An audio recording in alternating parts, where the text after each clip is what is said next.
Hey, what's going on, APUSH peeps? We have chapter 11 of America's history for you today. This one is on religion and reform from 1800 to 1860. Please make sure you check out the description for additional videos that match up with the new curriculum, as well as videos that relate to this chapter. I go more in depth in some of these videos. All right, let's start off talking about individualism, the ethic of the middle class. And we're going to focus on transcendentalism and its founder, Ralph Waldo Emerson. So what exactly is transcendentalism? Well, it's the belief that every person possesses an inner light that can illuminate the highest truth and put him or her in direct touch with God. It's the focus of the individual, bettering oneself and becoming closer with God. And the founder, as I mentioned earlier, was Ralph Waldo Emerson. Look at the sideburns on that guy, huh? How sweet are those things? And he wrote a book called Self-Reliance.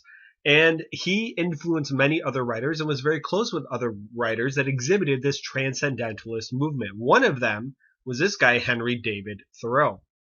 He wrote several pieces of writing, including Walden, in which he lived alone in nature in this cabin on Walden Pond for 2 years. He lived by himself, became closer with nature, and became more aware of himself. And transcendentalists really also focused on becoming closer with nature.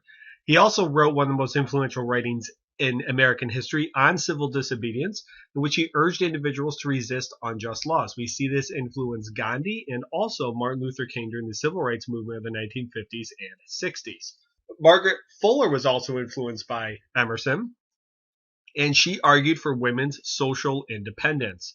Walt Whitman was a poet during this time, and he wrote a very famous book called Leaves of Grass. And again, there was this focus on the individual. So all of this, all these transcendentalist writers focus on improving oneself. All right, utopias become very popular during this time, and utopias are societies that sought to achieve perfection. And this is really the theme of the Second Great Awakening, this desire to achieve perfection. So let's look at Shakers, and Shakers were founded by Mother Ann Lee, and they were called Shakers because of the ceremonies that they would perform. It would be as if the building or the earth were shaking. They advocated celibacy and equal rights for women. They were very far ahead of their time socially when it came to equal rights for women. This was a group that you would choose to be in. You could not be born a Shaker because of advocating celibacy. Oneida was a utopian society that was established, and they promoted free love with the ability to be with any partner that you wish, regardless of marriage. And again, they sought to achieve perfection, and they became known later for silverware production. If you go to your grocery store, chances are you may see some Oneida silverware. Joseph Smith was the founder of Mormons, or the Church of Jesus Christ of Latter-day Saints. He eventually was murdered in a jail in Illinois. So we have a new leader of the Mormons, Brigham Young, who led the Mormons to Utah. And it was originally called Deseret, Utah, and he and his followers lived there and had a society that was safe for the practitioners of Mormonism. So let's go to urban popular culture. We have minstrel shows. These were when white actors used blackface in shows that promoted racism and stereotypes. And there's a lot in popular culture back in the mid-19th century that really promoted racism and degraded African Americans. And blackface is white actors that would paint their faces black. And you saw this even in the 1920s as well. Jim Crow was a major character, and here's a picture of Jim Crow. And then we will learn about Jim Crow laws after Reconstruction, named after this character. Nativist movements were increasing during this time, and again, nativism is a disdain for immigrants, and they called for an end to immigration. And it was mostly aimed at this time at Irish and Germans, and the Irish tended to be Catholics who would tend to vote Democrat, just like the Germans would. All right, abolitionism, by far the biggest reform movement of the mid-19th century. David Walker was a free black living in the North, and he wrote an appeal to the colored citizens of the world. And in this writing, he advocated violence to end slavery if necessary. Nat Turner's rebellion was a rebellion that happened in 1831, a very pivotal year in American history. And Nat Turner claimed to have revelations from Jesus. And he said that Jesus came to him and kind of told him to have this rebellion. So this was a rebellion in Virginia that killed 55 whites, and 60 blacks, including Turner, were killed in retaliation for this rebellion. And the thing to keep in mind, as with all rebellions, slave laws become more harsh after a rebellion occurs. Now here is a piece of art that depicts the rebellion very one-sided in favor of whites and anti-black or anti-Nat Turner here. We have evangelical abolitionism, and William Lloyd Garrison is such an important person to know. Definitely be familiar with him.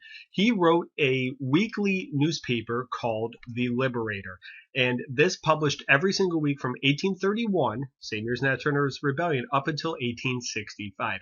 And he called for the immediate and uncompensated, or not paying, end to slavery. That slaves should be freed without paying their owners. He was very radical for his time.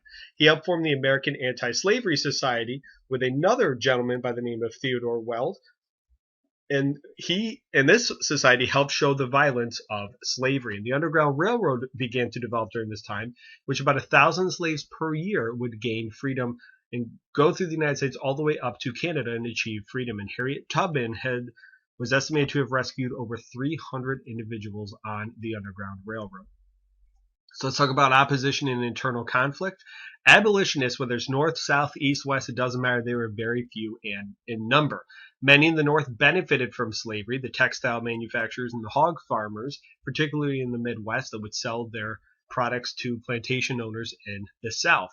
There was this argument against amalgamation, which is many whites opposing the intermarriage of whites and blacks. So many people believed very strongly that blacks and whites should not intermarry or should not date or have really any sort of relationships whatsoever.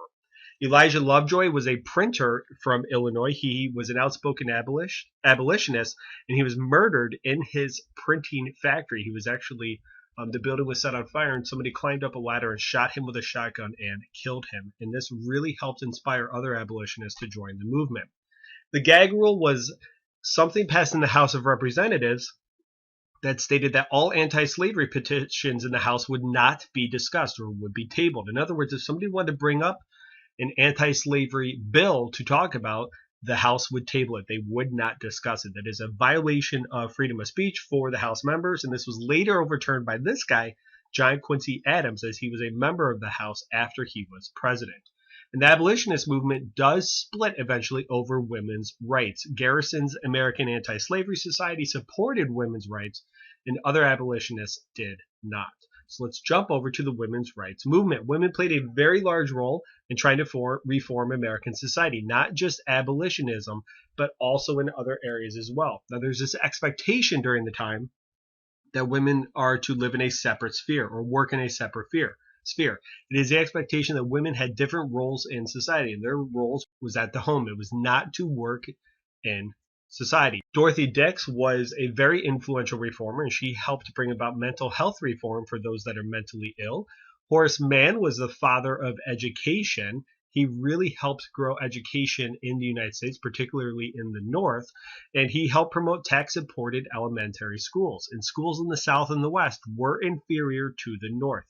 Just think about geographically, they're more isolated, and there are more rural areas, particularly in the South and in the North. Uncle Tom's Cabin was written by Harriet Beecher Stowe, and this helped portray the evils of slavery. It was a very influential book. It was one of the best-selling books of its time. And the Seneca Falls Convention occurred in 1848 near my hometown of Buffalo, New York, about an hour away. It was formed by Elizabeth Cady Stanton and Lucretia Mott, and they created a declaration of sentiments stating that all men and women are created equal. It was more symbolic at the time. It did not get a lot of positive press during the time. All right, let's do a quick review of this chapter. Transcendentalism, the idea that one can become close with God and nature. Henry David Thoreau, definitely know Walden and On Civil Disobedience. Minstrel shows helped promote racist ideas during the mid-19th century.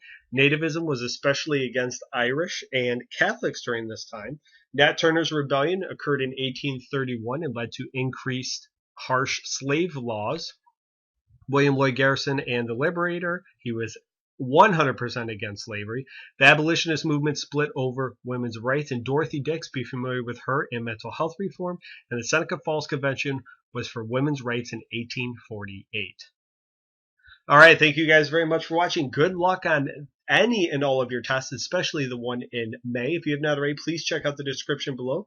for videos that match up with the new curriculum. And please help spread the word. If you found this video helpful, share it with people in your class, your teacher, anybody you could think of that would benefit from this.